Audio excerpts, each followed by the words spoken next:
In this video, we look at a special Python guard. If dunder name is equal to dunder main, it decides whether your file is being run directly or imported by another file.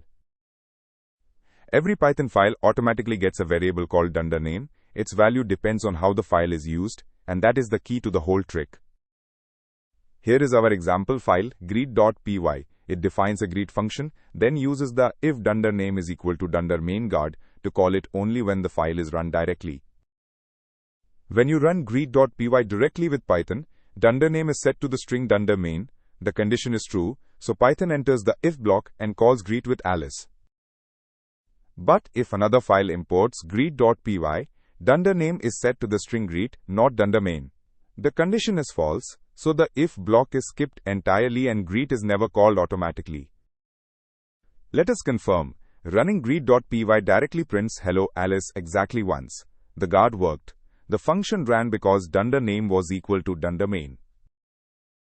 To sum up, check dunder name to know how your file is being used. Put any code that should only run on direct execution inside the guard, and your file will be safe to import anywhere.